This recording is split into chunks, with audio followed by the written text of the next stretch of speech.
Good morning, ladies and gentlemen, excellencies from the permanent missions, distinguished experts, ladies and gentlemen. Fortunately, I was assigned only 10 minutes because I'm not a biotechnology expert. So I'll be very brief. This is a very technical area of work.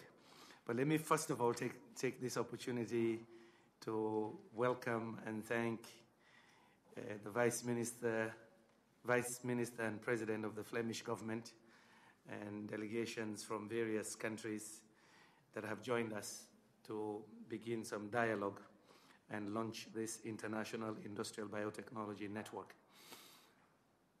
I have just a few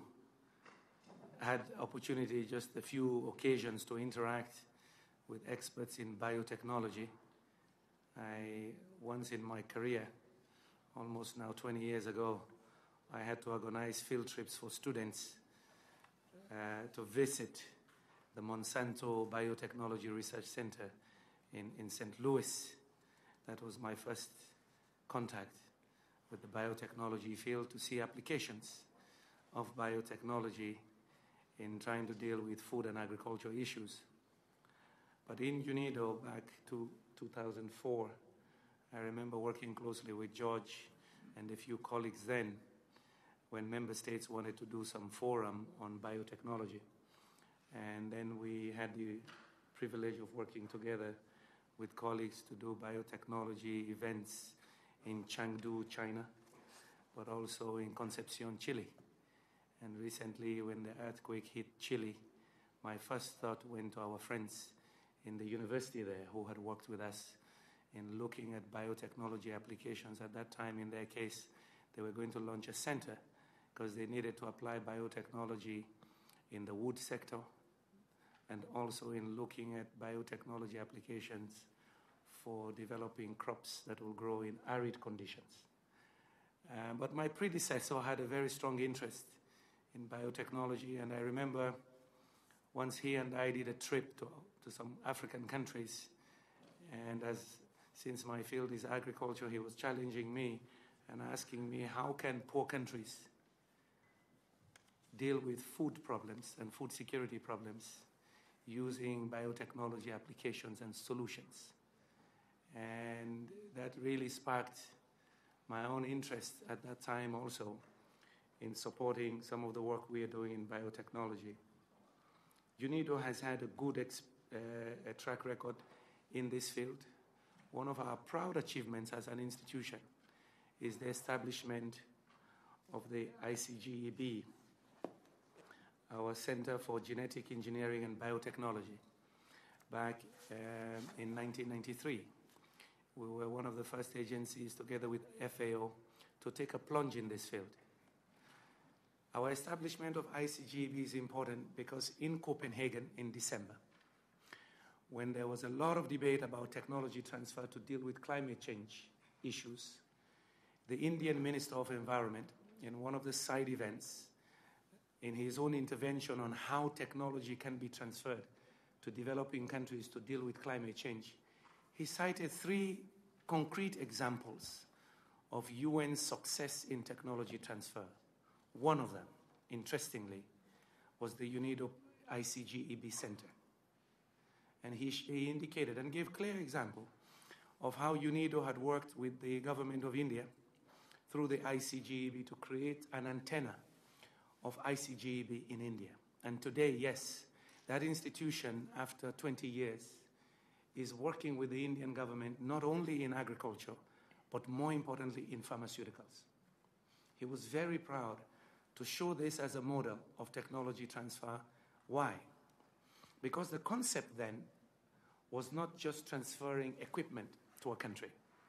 It was developing local capacity to be able to do R&D, local capacity to have the analytical base to analyze their problems and see how technology could solve day-to-day problems. And we were very proud there because he did this in front of the whole UN family and the negotiators in climate change. And he said, here is a model of how you transfer technology even for climate change. Building institutions, linking those institutions with global knowledge systems so that they can tap into current knowledge and technology and research information to solve their own domestic problems. So today, if one is here in looking at a new network in biotechnology, we welcome it as UNIDO, we will support it, because the idea here is how can we apply this new biological technology in solving real problems for poor countries to deal with various development issues, whether in food and agriculture, in pharmacy, but also in industrial applications to deal with pollution and other environmental problems. So we welcome this initiative. We want to thank all the experts who have shown up. We hope as a UN agency we can provide a platform for you where you share information, share knowledge to deal with real day-to-day problems of developing countries. I was just teasing Paulo here. I see he's not wearing a suit, but I also found he's lost his luggage. But I found myself, Paulo, in one of those circumstances once.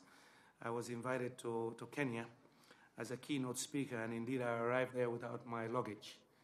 And the next day there were all these PhDs in ag economics, and I entered there. I was dressed in worse. I had short sleeves and sandals on, fortunately not shorts. And they were all wondering, who is this guy? And I walked up there very boldly, and I said, I am your keynote speaker today, dressed in safari wear. But you can imagine what happened. Everybody had their own share of horror stories. But we welcome you, Paulo, because in May, I will be in Latin America, and I have requested to go to Embrapa. Yeah, I need to go to Embrapa, because as a student of agriculture, I know what Embrapa has done in revolutionizing Brazilian agriculture. And recently, last year, His Excellency President Lula established an antenna for Embrapa in Ghana to work with African countries in dealing with agriculture and food security, but particularly commercialization of African agriculture. So maybe I'll see you in Bahia. Yes. I'm looking forward to that trip. It's been many decades that I wanted to go to Embrapa. We have just now, UNIDO, FAO, IFAD, the African Development Bank, we just launched an agribusiness and agro-industries framework for Africa just 2 weeks ago. The Brazilian government sent a delegation there to observe. It is our hope that we establish strong partnership with Embrapa. We are convinced that investing in agribusiness and agriculture and value addition in agriculture, particularly in poor countries, is the way to fight poverty, to create jobs, to deal with gender issues in development as well. But for that, we need technology transfer. Networks like this provide a base for poorer countries. If they cannot do basic research, if they do not have even the funds to do applied research, this network provides a good source for knowledge and information that they can possibly apply to dealing with solutions. So I look forward to that opportunity, maybe to visit you on home soil. Finally, pharmaceuticals. I had a lunch about 10 days ago with a group of 77. We were discussing various global problems. Since this year, the United Nations system has to review the Millennium Development Goals. One of the areas for sure that is of great concern is health. Investments in health services and so on. With the support of the German government, we have done 3 years of research in looking at how poor countries can increase access to medications through local production. I know in some of our discussions on biotechnology several years ago, one of the key areas was application of biotech to the pharmaceutical industry, particularly also transfer of knowledge and information in helping these countries deal with these issues. It is my hope that during the second half of this year, in fact, we will showcase these 3 years of studies that we've been doing on the pharmaceutical sector. We will try to pull also on experience in ICGB in India, and also ICGB, the antenna in Latin America and the antenna in South Africa. How they've used some of these knowledge networks to apply to the pharmaceutical sector. I have a standing request from the Global AIDS Coordination Group to look at access to health services and new medications to help deal with infectious diseases, particularly for those technologies that are now off patent. And I know this was a hotly debated issue in those days in the biotechnology network. I just wanted to throw that in, that for us, in fact, this is the beginning of further work, but we needed expertise from various regions, and we thank very much the Belgian government for their support in this initiative, and we hope that we can play a catalytic role in making it mature and, in fact, be at the service of developing countries. Thank you very much. I wish you well in your deliberations during the day. Thanks a lot.